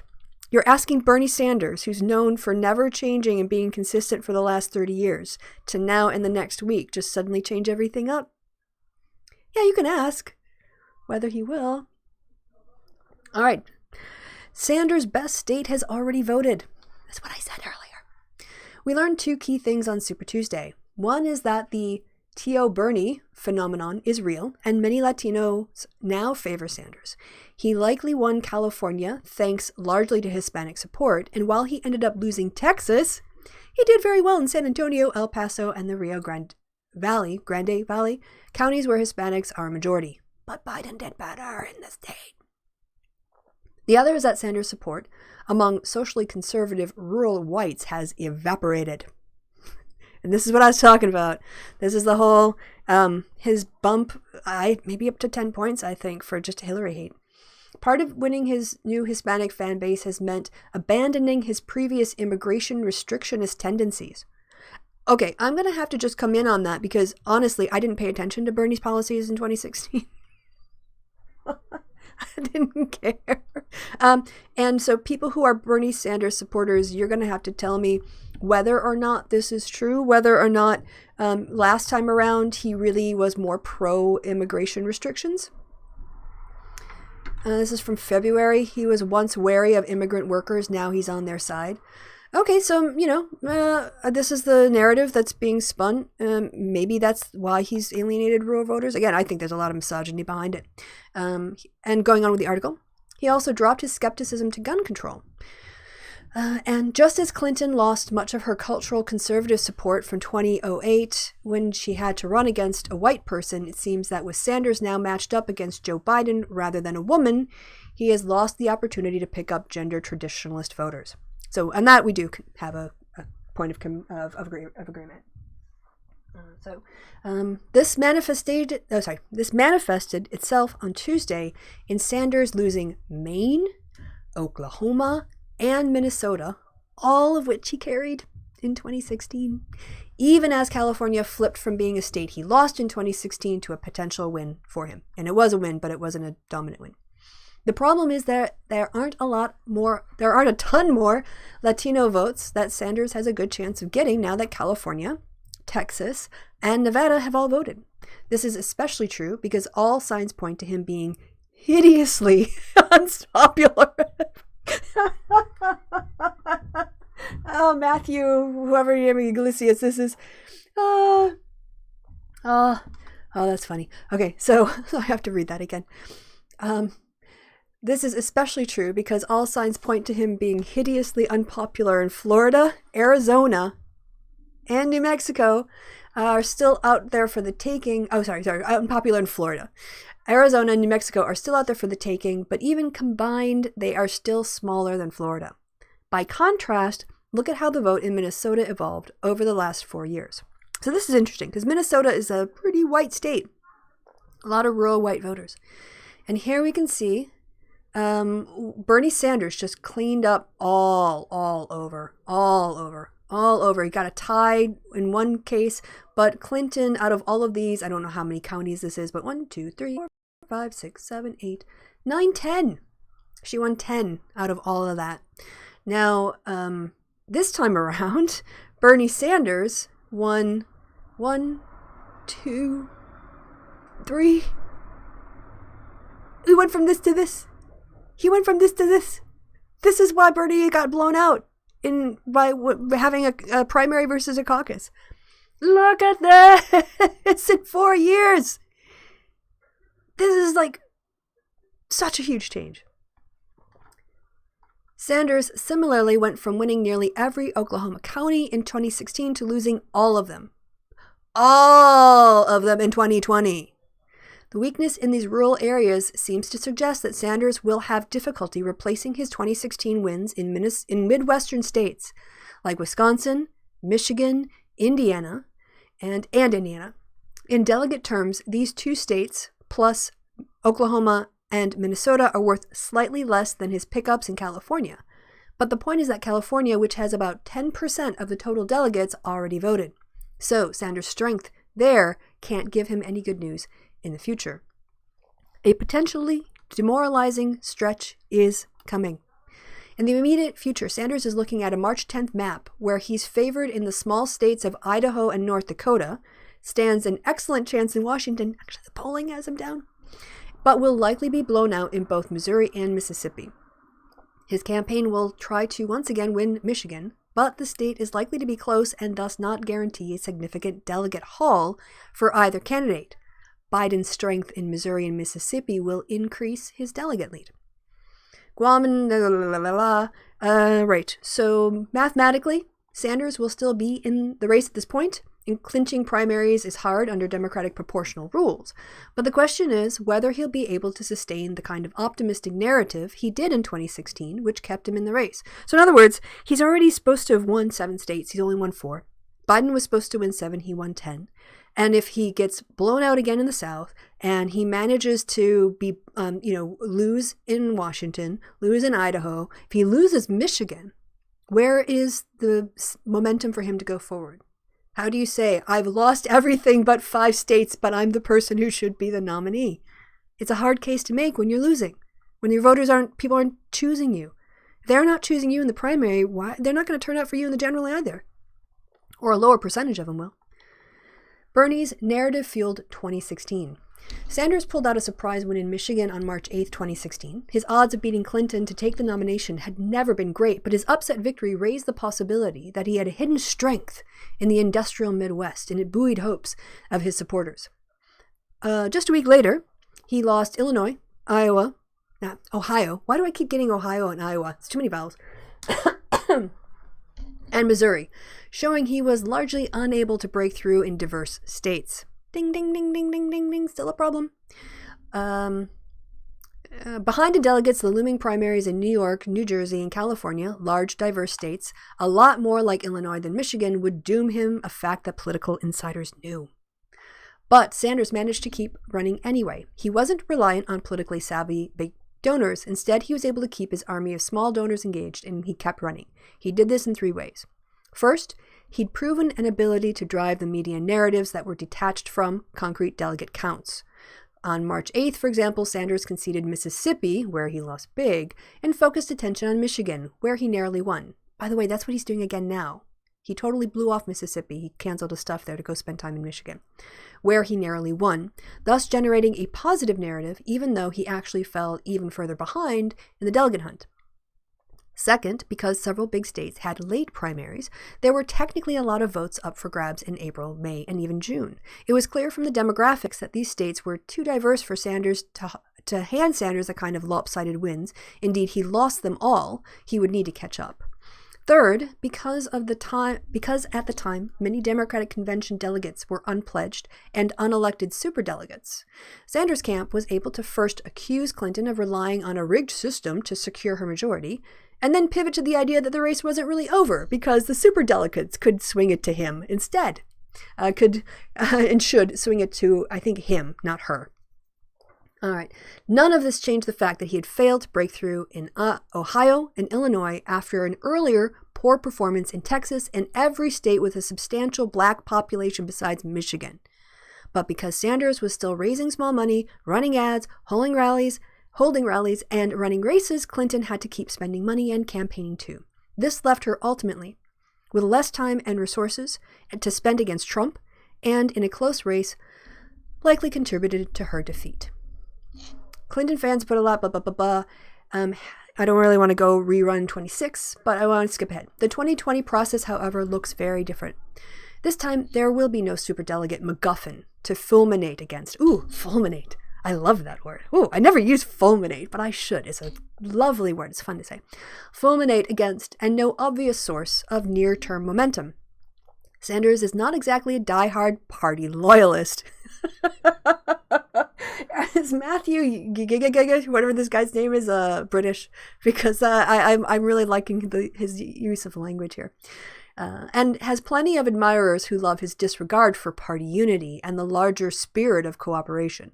So it's certainly possible he'll be able to muddle through the March dry spell and make a real effort to contest the big clutch of Northeastern primaries held on April 28th. But it's also possible the wheels will simply come off in the wakes of a series of consecutive drubbings. If Sanders wants to actually win, rather than just hang around as an irritant, he needs to change the dynamics fast. And then they go, and I don't want to read out the whole article because, fair use and everything. But they're saying here it's not over yet. His delegates lead is modest, although they're not taking into account the pledged delegates from the other candidates who've said he would support him. So just go to the end here. The last paragraph.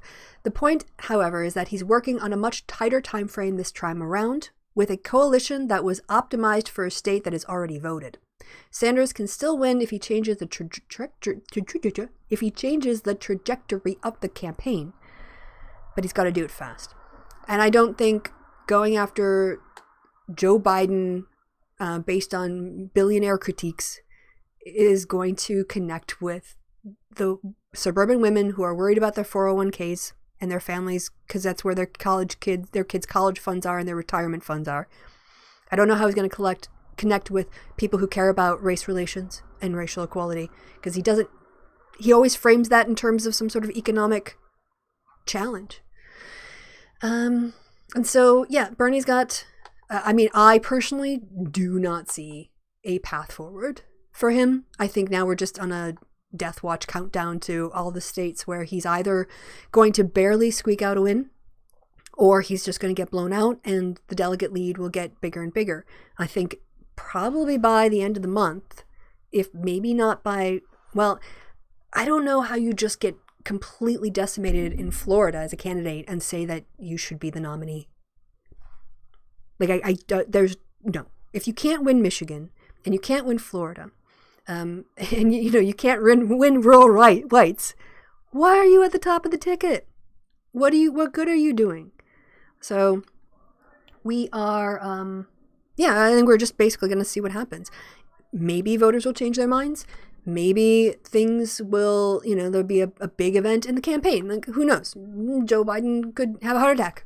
Bernie Sanders could have a heart attack. Who knows what's going to happen? But all things, ceteris paribus, all things being held the same, I've seen nothing in the dynamics of this race that shifted away from momentum Biden. And he's ahead of the delegate count. Like 10 days ago, I wouldn't have believed this. 2 weeks ago when I was having the show. So, but the fact that turnout is higher in states that he's doing better, the fact that he's motivating and inspiring Black voters to come to the polls, older voters to come to polls, women to come to the polls, suburban people to come to the polls, reorganizing that Obama coalition, that can only be good for the White House win later on. This can only be a good sign in terms of picking that the primary process did its job. It vetted a series of candidates, and it's unifying the party behind the one that can actually get voters to the polls. So, I would assume Pete's delegates will go for Biden, so will A.B. Klobuchar's, and so will, what, you think Michael Bloomberg's delegates are going to go for Sanders? Oh, and then there's another one thing I really want to address. And now, actually, Kevin, right after this, I'm setting up a show. Kevin and I are going to talk about this later on, so I don't want to step on the toes of this a little bit, but Vosh made a completely disgusting video about Elizabeth Warren. I guess I have to go into his videos, where he opens up the video calling Warren supporters subhumans. And, here it is. The sociopathy of Warren voters. And there is a really disgusting sense of entitlement, in my opinion, that is being shown in the Sanders camp. So the Sanders people saw what happens when you're a member of a party which is that people who are on the same team will unify behind a winner to get the greater good, to get the party across the line, not just one person's ego. Okay?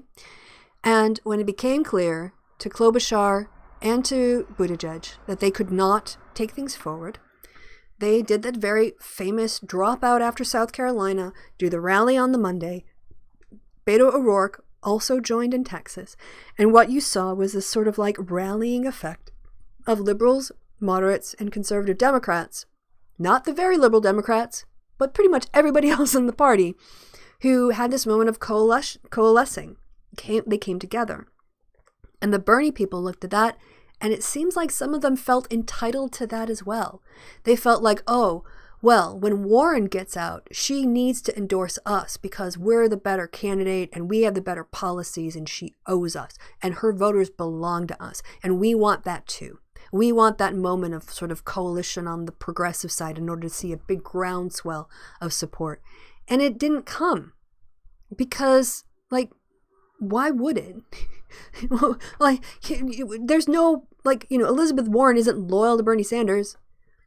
She's got her own agenda. So this entitlement to her supporters and her endorsement is just sort of smacks of the same kinds of sexism and misogyny that I have felt pervaded the Bernie campaign since he started in 2015 and before. And at this point, when you look at the numbers as well, it's not the case that even if, you know, obviously if Elizabeth Warren came out and endorsed Bernie Sanders, it might influence some of her voters. But when you look at where the Warren supporters are, and their second choices, they split between Sanders and Biden 50-50. Pretty much, like 47-46 or 41-45. But it's not like 80% go to Sanders and only 20% go to Biden.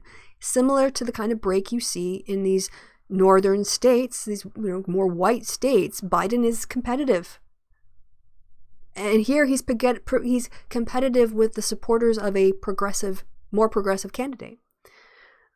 And so I kind of get why Elizabeth Warren was like, F all y'all, I'm going to take the weekend. I'm going to get my hair done. I'm going to get my nails did. I'm going to go to have a spa day.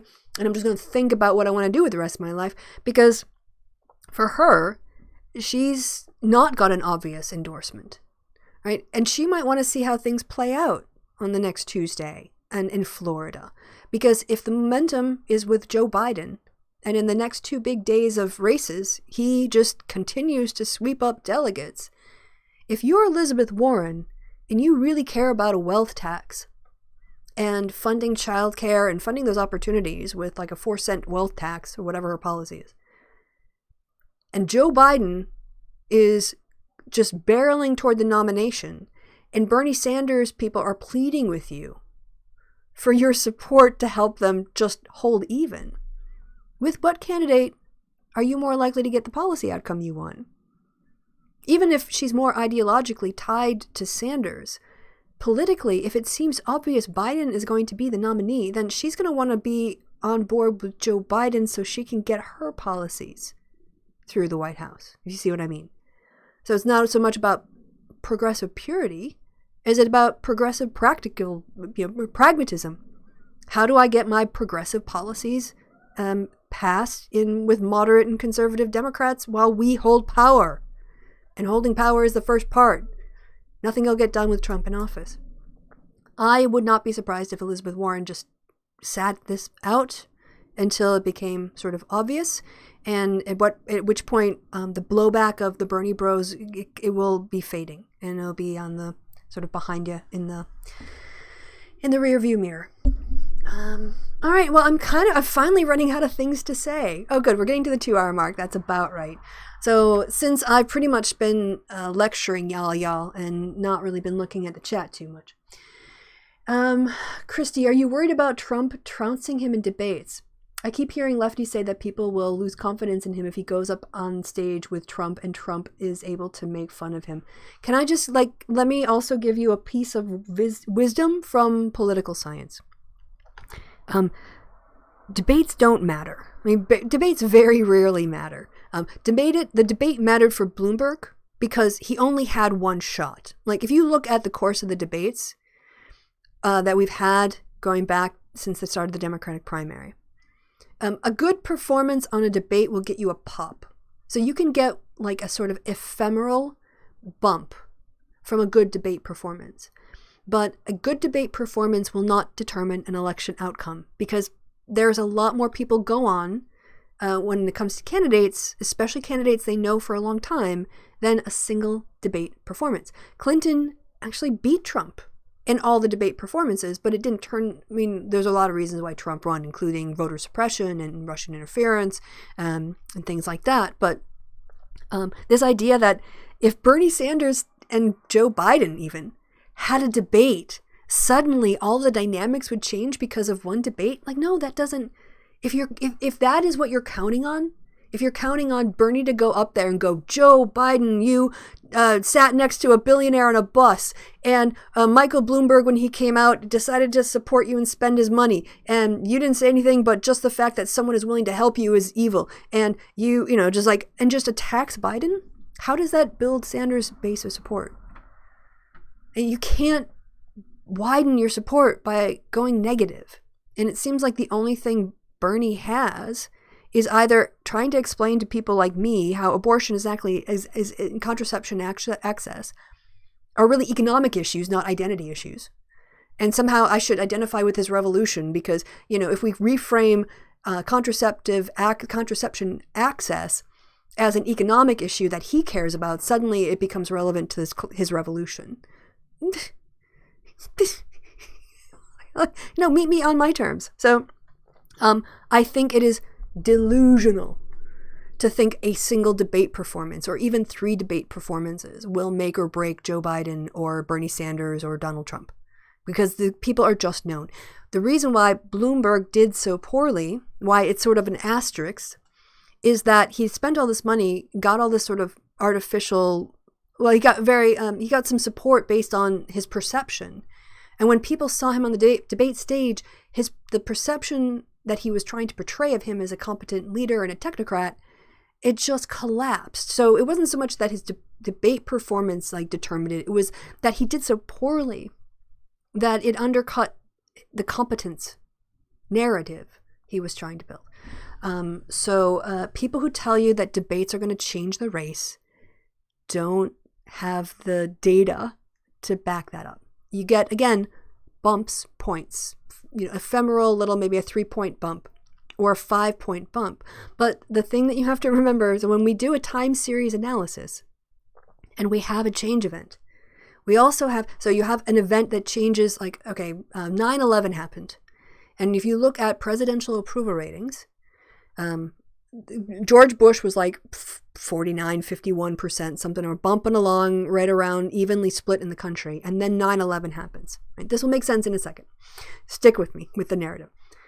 George Bush, W. Bush presidential approval rating just skyrockets to like 90%. Now, did he then hold that 90% for the rest of his presidency? No. We have what's called a discount rate. And basically, when you have these, in the case of Bush, rally around the flag effects, people initially will go, yes, I'm going to stand behind my president, even if they don't like him as a person. They feel it's important, in the case of 9/11, to stand behind the office of the presidency because it represents America and the American people and what we stand for. He is the spokesperson. It's a patriotic thing to do, to support the president, even if you don't like him as a person. But that doesn't last. People will go, yeah, last week, but since then he's really ticked me off. Like, the effects of those things will wear off. So you see George W. Bush's approval rating skyrocket, and then there is a slope downwards where people just start drifting away from him, and he eventually returns back to his normal, his base of like between 40 some and 50 some or whatever percent, right? And the discount rate is the rate at which that fall off happens. So if you have a very, I don't know if it's high or low discount rate, you have basically a big spike up and a big spike down. And if you've got a longer discount rate, you have a big spike up and then it sort of drifts down until eventually the effect goes away. All right, if you understand that, then this is what happens during debates. They do not schedule debates in the presidential election to actually occur at a time where they're going to affect the outcome. because no candidate wants to risk that. So they generally will put the debates, a month or 3 weeks or something before the actual vote, because it allows sort of any ephemeral temporary bump to happen. But then the discount rate means that we're right back to where usually we are before the debates. So counting on debates is not a good idea. Debates will not save Bernie. Debates will not help Trump. If Biden wins, are people going to have to wait 4 more years for stuff like Medicare for all or serious action? I mean, hello, Obamacare. It was the Biden people and the Obama people who got us our first national insurance program. They're already talking about Medicaid for all as a public option. So yeah, if you want to see improvements to access to healthcare and all that stuff, what you need to do is stop shitting on Biden and start electing Democrats across the board. Because, Bernie doesn't have form. Bernie hasn't actually accomplished anything on healthcare. You want to know who has actually accomplished something on healthcare? By passing Obamacare and then also withstanding the counter-revolution of the Tea Party, right? Because you can't just put in Medicare for all and take away people's health insurance and think that there's not going to be a counter-revolution. You don't think people are going to punish Democrats at the next election, right? But what we did find out is that when we gave people Obamacare, first they're like, no, I don't want it, I don't like it, I don't like it, no. Okay, well, maybe it's got some good points. Okay, well, yeah, there's the whole, pre-existing conditions. I like that, yeah. Oh, and I get to cover my kids till they're 26? Oh, I like that too. Oh, and then Medicaid expansion for the states means my coverage is less. Oh, I kind of like that. And I just lost my job. Maybe I'll check out that Obamacare. And now, 10 years on, Obamacare is more popular than it was when it was rolled out. And instead of attacking Obamacare in the courts, a Biden presidency would defend Obamacare. And it would work with Democrats in the House and in the Senate in order to tweak. And that's why we need to get Mitch McConnell out of the Senate and Lindsey Graham out of the Senate, get them out of the way so that we can expand. Well, one, Medicare right now is not fully funded. It's funded at 80% in terms of the future costs. So we have to reform Medicare for all. We have to reform the funding of Medicare before we can do Medicare for all. And then in terms of, turning it into a public option, one of the other challenges I think people face is finding doctors that will take Medicare, or is that Medicaid? It's probably Medicaid because that's for the poorer people. So, Biden, of course, is going to work on healthcare. Hello? He's the only one in the race right now who's actually moved forward on progress on making that structure real. Him and Nancy Pelosi. Those are the two people you need to talk to and thank for the current system that we have a basis upon which to build, expanding to a public option. Did I cover shade from Warren, her Maddow interview and how she talked to Bernie about his supporters' toxicity? Yeah, I mean, I guess I had that one article up here too. There was a lot of in the Rachel Maddow interview. One of the characterizations I saw was that she talked about Joe Biden quite warmly, but she talked about Bernie when she talked about the bros and the harassment. Didn't seem too happy. And so I guess, Faye, if you don't mind, I'll use this as a way to transition to this article. So Zach McDowell once relished the Twitter battle over Bernie Sanders, independent Vermont. I love the fact that even though he pretends to pledge to be a Democrat, everyone's like, no, dude, come on. Even we know you're still an independent. But now he worries his behavior is hurting the candidate. Good! Please reflect on this. How do I get to this article? Washington Post with my unlimited subscription. I want to say this. Give it to me. Just after waking up, Zach McDowell powered on his laptop and searched through Reddit. He picked up his cell phone and checked Twitter, scanning through the rants of strangers praising and maligning his preferred presidential candidate, Bernie Sanders. He asked himself a question: to tweet or not to tweet? The question itself was new for McDonald, whose tweets defending Sanders used to be impulsive and unthinking. But as Sanders picked up momentum in the Democratic primaries, his critics continued to harp on the aggressive online swarm of predominantly white male supporters. Look in the mirror, some of you Bernie bros and Bernie burners, as I prefer to call them. That's gender neutral.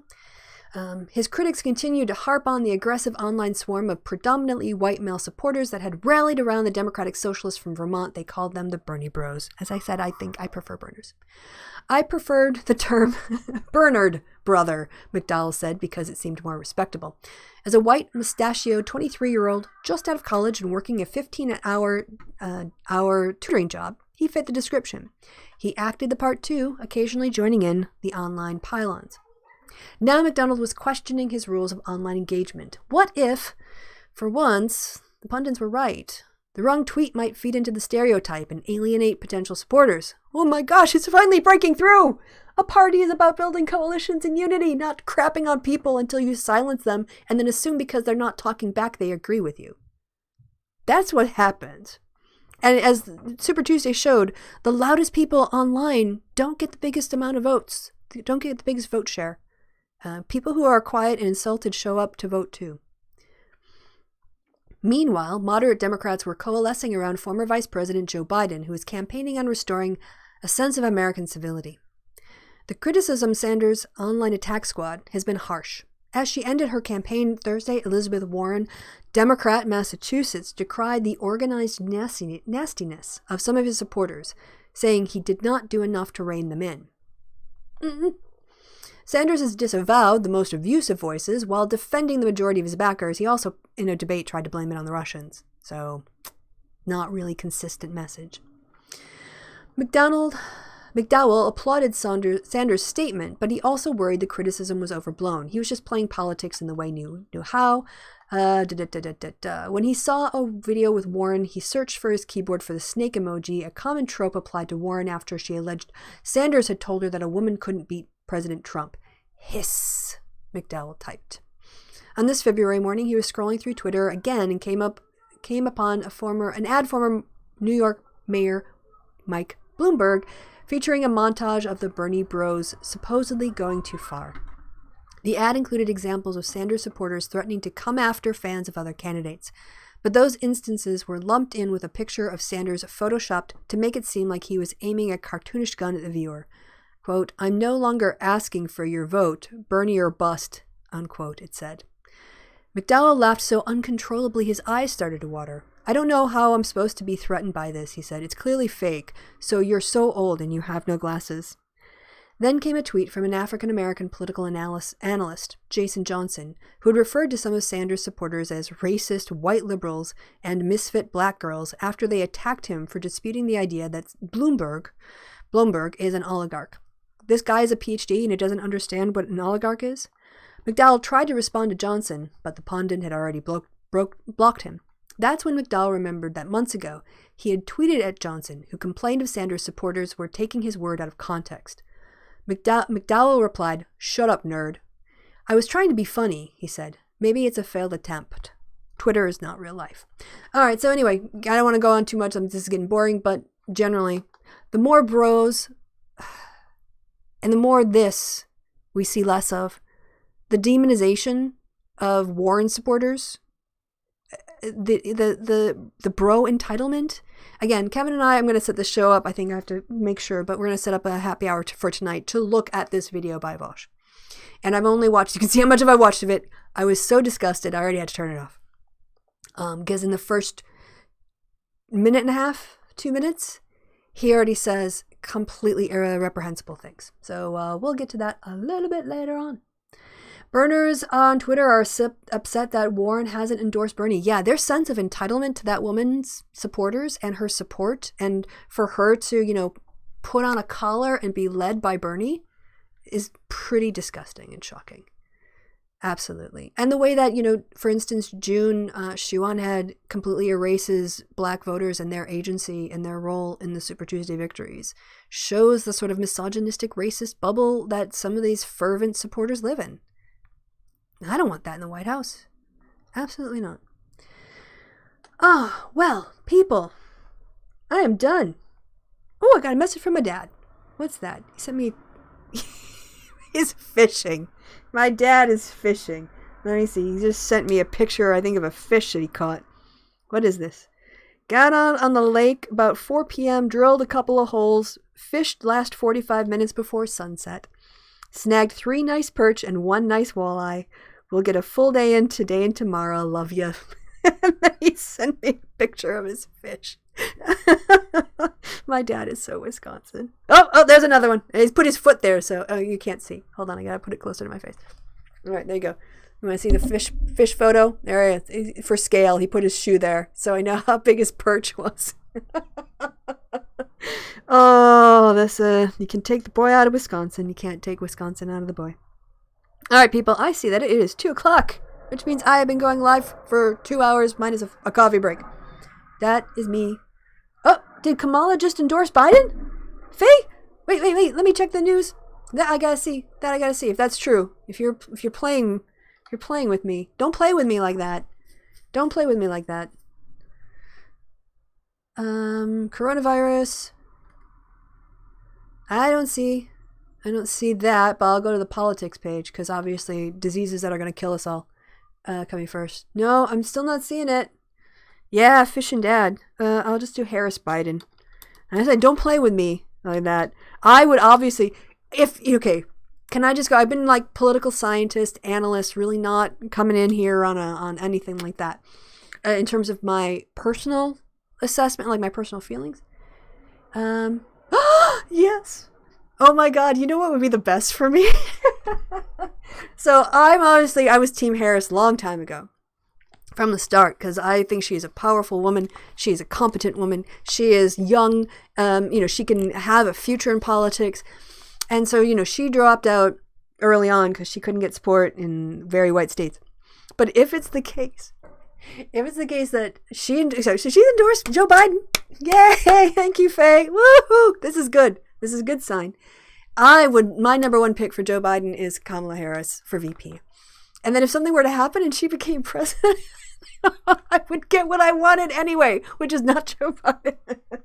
So, and I just said this on Twitter the other day, Joe Biden does need to lift up from the Black community and find the talented people who are going to be the future of the Democratic Party.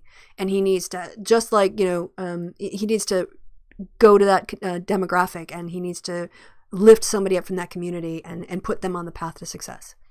Because Joe Biden owes his political career from the vice presidency forward to this nomination to Black voters. That just you can't even dispute that. So, wow, Kamala Harris endorsed Joe Biden for the Democratic nomination for president on Sunday. I would love to see her as VP. Harris, who ended her own presidential campaign in December, is the latest in a parade of prominent Democrats to throw her support behind Mr. Biden, whose blowout victory in the South Carolina primary and success on Super Tuesday established him as a clear moderate alternative to Bernie Sanders. I have decided that I, am with great enthusiasm, going to endorse Joe Biden for president of the United States, Harris said in a video posted to Twitter. I believe in Joe. I really believe in him, and I've known him for a long time. All right, so I know immediately the Bernie people are going to but the same thing. Primaries are about differences, and they're about, challenging people and seeing how they react and see how the issues react. And if it's the case, whatever shots she landed on him, he's landed other shots on other people. And ultimately, it's about getting Trump out of office. It's not about harboring grudges. It's not about being ideologically unwilling to compromise and being pure in defeat than compromised in victory. It's better to get into power and then do the best you can. Wow. So yeah, that is, in a tweet, Biden expressed gratitude and invoked his late son, Beau Biden. We're going to have a talk at some point in the way that it's hard to say tactically if I think that this is a deliberate strategy, but the fact that Joe is, in the last 2 weeks, brought up Beau all the time, I think it's to change the narrative away from Hunter. I'm just going to say that out loud. Served as Kamala, you've spent your whole career fighting for folks who've been written off and left behind, and no small part of that alongside Beau. From our family, thank you. Yeah, Stacey Abrams, Val Deming, Kamala Harris, I'd be happy with any of those choices, or another great person of color. But am I going to be honest? Okay, I'm just going to be emotionally honest here. A Biden-Harris ticket, that would actually excite me. I'm kind of My emoji for Joe right now is someone doing this. Like, where I've deleted. Because that's where I am with Joe. I'm like, okay, it's Joe.